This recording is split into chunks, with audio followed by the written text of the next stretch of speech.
അസ്സലാമു അലൈക്കും dear friends. ഇന്നത്തെ നമ്മുടെ സ്പെഷ്യൽ നിങ്ങൾ ആരും ഇതുവരെയും ട്രൈ ചെയ്ത് നോക്കിയിട്ടില്ലാത്ത ഒരു അടിപൊളി വെറൈറ്റി റെസിപ്പിയാണ്. നമ്മുടെ ഈ വീഡിയോ കണ്ടുകൊണ്ടിരിക്കുന്ന സമയത്ത് നിങ്ങൾക്ക് ഇഷ്ടപ്പെടുകയാണെങ്കിൽ ഒന്ന് ലൈക്ക് ചെയ്തേക്കണേ. അതുപോലെ തന്നെ നമ്മുടെ ഈ ചാനൽ ആദ്യമായിട്ട് കാണുന്നവരും ഇതുവരെയും സബ്സ്ക്രൈബ് ചെയ്യാത്തവരും പ്ലീസ് ഒന്ന് സബ്സ്ക്രൈബ് ചെയ്തേക്കണേ. ഞാനിടുന്ന വീഡിയോസ് ഉടനടി കിട്ടുന്നതിനായി സബ്സ്ക്രൈബ് ബട്ടന്റെ തൊട്ടടുത്ത് കാണുന്ന ബെല്ലൈക്കൺ കൂടി ക്ലിക്ക് ചെയ്തിട്ട് ഓൾ എന്ന ഓപ്ഷൻ എനേബിൾ ചെയ്യാനും മറക്കല്ലേ.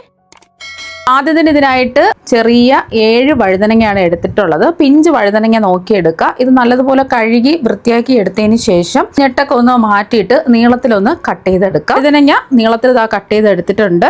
ഇനി ഒരു കടായിലേക്ക് 1 ടേബിൾ സ്പൂൺ നല്ലെണ്ണ ഒഴിച്ചു കൊടുക്കാം. നല്ലെണ്ണയിൽ ചെയ്തിട്ടെടുക്കുമ്പോൾ കുറച്ചധികം ദിവസം കേടുകൂടാതിരിക്കും. നല്ലെണ്ണ ഒന്ന് ചൂടാതിന് ശേഷം ഇതിലേക്ക് 10 വെളുത്തുള്ളി അല്ലികൾ ചേർത്ത് കൊടുക്കുക. ഇത് ചെറിയ വെളുത്തുള്ളി അല്ലികൾ ആയതുകൊണ്ടാണ് 10 എണ്ണം എടുത്തിട്ടുള്ളത്. വലിയ വെളുത്തുള്ളി അല്ലിയാണെന്നുണ്ടെങ്കിൽ 5-6 എണ്ണമൊക്കെ എടുക്കാവുന്നതാണ്.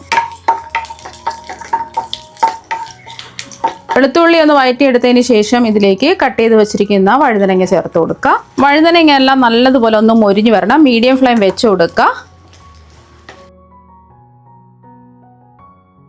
ഉപ്പൊന്നും ചേർക്കേണ്ട ആവശ്യമില്ല. വെളുത്തുള്ളിയും അതുപോലെ തന്നെ നമ്മൾ ചേർത്ത് കൊടുത്ത വഴുതനങ്ങയും വാടി ഒന്ന് മൊരിഞ്ഞു വരണം.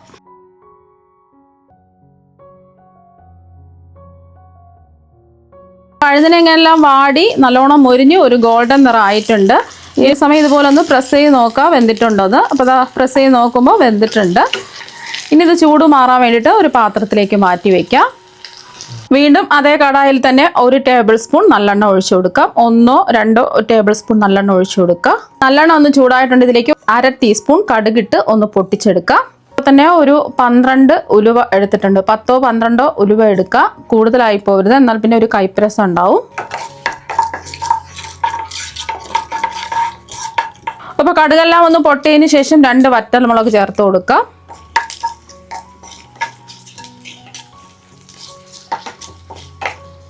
ഇപ്പോൾ വറ്റൽമുളകും കൂടി ഒന്ന് മൂത്ത് വന്നിട്ടുണ്ട്. ഫ്ലെയിം ഒന്ന് കുറച്ച് വെച്ച് കൊടുക്കുക. ഇതിലേക്ക് ഒരു 1/2 ടീസ്പൂൺ വലിയ ജീരകം ചതച്ചത് ചേർത്ത് കൊടുക്കാം. ചതച്ചതോ അല്ലാന്നുണ്ടെങ്കിൽ മുഴുവനായിട്ടോ ചേർത്ത് കൊടുത്താൽ മതി. ഞാനിപ്പോൾ ചതച്ചതാണ് ചേർത്ത് കൊടുത്തിട്ടുള്ളത്. വലിയ ജീരകം എല്ലാം ഒന്ന് മൂത്ത് വരട്ടെ. ചെറിയ ജീരകമല്ല, പെരിഞ്ജീരകമാണ് എടുത്തിട്ടുള്ളത്. വലിയ ജീരകം എല്ലാം ഒന്ന് മൂത്ത് വന്നതിന് ശേഷം ഇതിലേക്ക് ഒരു 2 മീഡിയം സൈസ് സവാള ചെറുതായിട്ട് കട്ട് ചെയ്ത് ചേർക്കാം.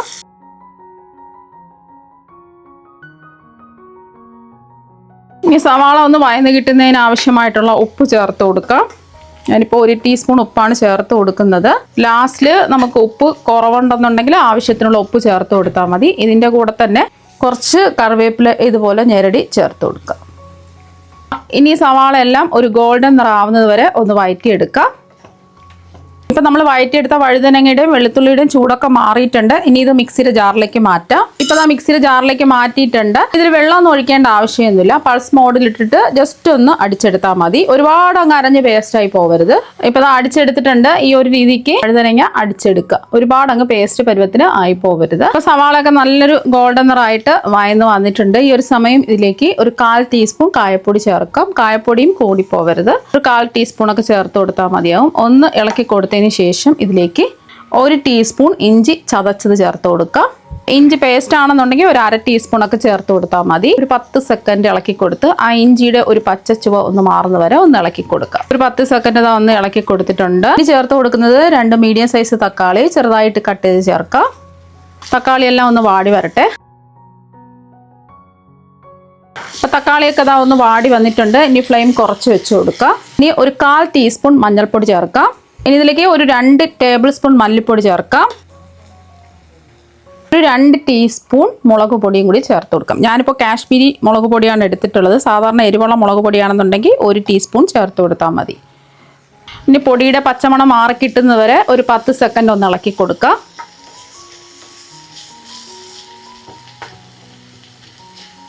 ഇപ്പോൾ പൊടിയുടെ പച്ചമണമൊക്കെ ഒന്ന് മാറിയിട്ടുണ്ട്. ഇനി ഇതിലേക്ക് നമ്മൾ അടിച്ചു വെച്ചിരിക്കുന്ന കത്രിക്കയുടെ മിക്സ് ഇല്ലേ, കത്രിക്കയും വെളുത്തുള്ളിയും അടിച്ചു വെച്ചിരിക്കുന്ന ഇതിലേക്ക് അങ്ങ് ചേർത്ത് കൊടുക്കാം. ഒന്നെല്ലാം ഒന്ന് ഇളക്കി കൊടുത്തതിന് ശേഷം ആവശ്യത്തിനുള്ള വെള്ളം ഒഴിച്ചു കൊടുക്കുക. ഒരു 10 സെക്കൻഡ് ഒന്ന് ഇളക്കി കൊടുക്കുക. ഇനി ഇതിലേക്ക് ഒരു 1.5 കപ്പ് വെള്ളം ഒഴിച്ചു കൊടുക്കുക. എത്രയാണോ നിങ്ങൾക്ക് ഗ്രേവി വേണ്ടത് അതിനനുസരിച്ചിട്ട് വെള്ളം ഒഴിച്ചു കൊടുക്കുക. ഇത് നന്നായിട്ടൊന്ന് തിളച്ച് വരട്ടെ. നന്നായിട്ട് ഇതൊന്ന് തിളച്ച് വന്നിട്ടുണ്ട്. ഈ ഒരു സമയം ഇതിലേക്ക് ഈ ഒരു നാരങ്ങ വലിപ്പത്തിലുള്ള പുളി ഒരു 1/2 കപ്പ് വെള്ളത്തിൽ പിഴിഞ്ഞെടുത്തിട്ടുള്ളതാണ്. അതും കൂടി ചേർത്ത് കൊടുക്കുക. ഫ്ലെയിം ഒന്ന് കുറച്ച് വെച്ച് കൊടുക്കുക. ഇതിൽ നിന്നും എണ്ണയൊക്കെ ഒന്ന് തെളിഞ്ഞ് വരണം. ഈ ഒരു സമയം ഉപ്പൊക്കെ ഉണ്ടോ എന്ന് ചെക്ക് ചെയ്ത് നോക്കുക. ഉപ്പ് നോക്കിയപ്പോൾ കുറവായതുകൊണ്ട് ഒരു 1/4 ടീസ്പൂൺ ഉപ്പ് ചേർക്കുക.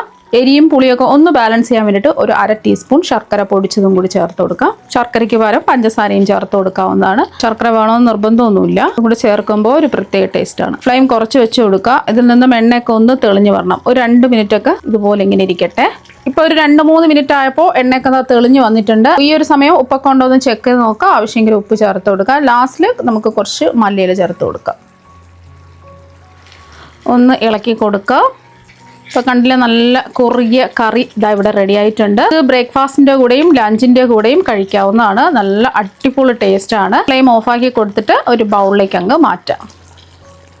അപ്പോൾ ഇതാ വഴുതനങ്ങ വെച്ചിട്ട് എല്ലാത്തിൻ്റെ കൂടെയും കഴിക്കാൻ പറ്റിയ ഒരു അടിപൊളി കറി ഇതാ ഇവിടെ റെഡി ആയിട്ടുണ്ട്. എന്തായാലും ഒരു പ്രാവശ്യം നിങ്ങൾ വഴുതനങ്ങ വെച്ചിട്ടുള്ള ഈ കറി ഒന്ന് ട്രൈ ചെയ്ത് നോക്കുക. തീർച്ചയായും നിങ്ങൾക്ക് എല്ലാവർക്കും ഒരുപാട് ഇഷ്ടമാകും. അപ്പോൾ നമുക്ക് മറ്റു വെറൈറ്റി വീഡിയോ ആയിട്ട് വീണ്ടും കാണാം. താങ്ക്